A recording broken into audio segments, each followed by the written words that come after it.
All right. Gentleman right here in the blue. Senator, first of all, thank you for honoring the wishes of the people and not taking lobbyist money. Absolutely. I appreciate that. You bet. It's been reported that you and your wife are in the globalist CFR, which is a Council on Foreign Relations. I'd like to know if that is true. And also, I'd like to know where you stand on the North American Union, which has been confirmed recently in the press. Ron Paul actually spoke about it, and the Congress has actually spent some money on it. This North American Union involves a union much like the European Union, only with Canada, Mexico, and the United States, and the possible merging of the money system into a piece called the Amero, which would actually strip the United States of some of its sovereignty and perhaps our rights. Where do you stand on that? Well, first of all, I'm not the Council on Foreign Relations. I don't know if I'm a official member. I've spoken there before. It basically is just a forum where a bunch of people talk about foreign policy, and so there's nothing. There's no official membership. I don't have a card or, you know, a special handshake or anything like that. In terms of this North America, union, this has been something I know Ron Paul's talked about and people have been talking about. I have to say, with all due respect, that I see no evidence of this actually taking place. I think this has been something that has been ginned up in certain blogs and the internet.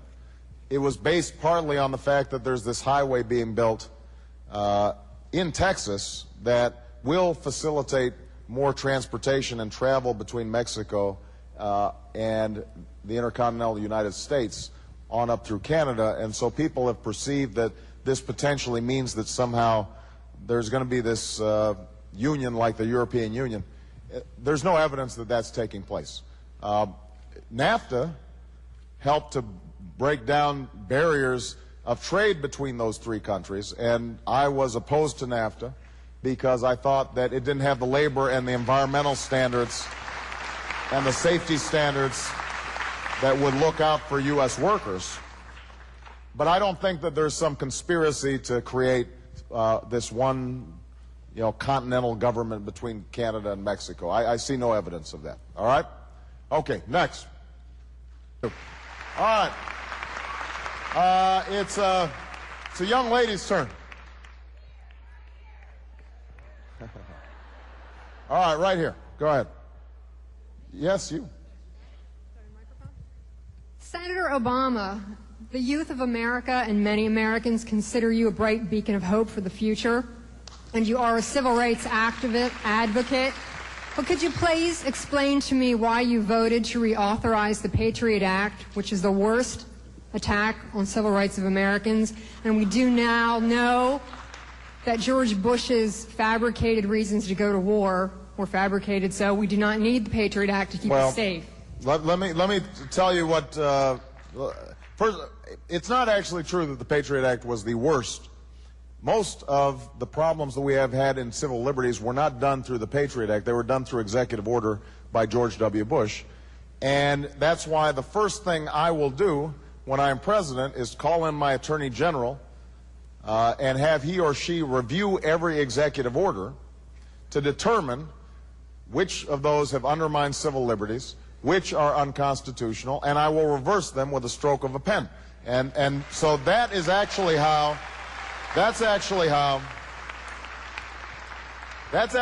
the worst abuses have occurred. That's what happened with Guantanamo. That's what happened with the warrantless wiretaps. That's what's happened with the suspension of habeas corpus.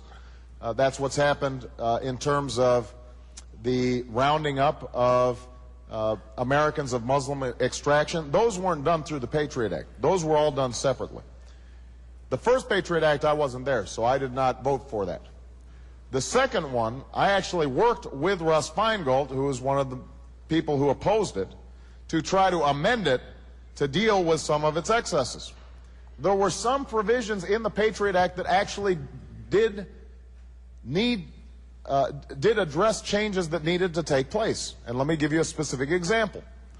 Prior to the Patriot Act, you could not wiretap a phone that wasn't land-based. Now think about it. Nobody uses a land-based phone anymore. Certainly, people who might be engaging in terrorism aren't going to be using an old dial-up phone, right? So it made sense then to change that law, and there were some other provisions that made sense. There were a number of provisions that went way overboard, including, for example, going through library records. We instituted a series of amendments that changed some of the worst excesses of the previous law. Some of the other amendments were blocked by the administration and the Republican Congress. But I want everybody to understand, I taught constitutional law for 10 years.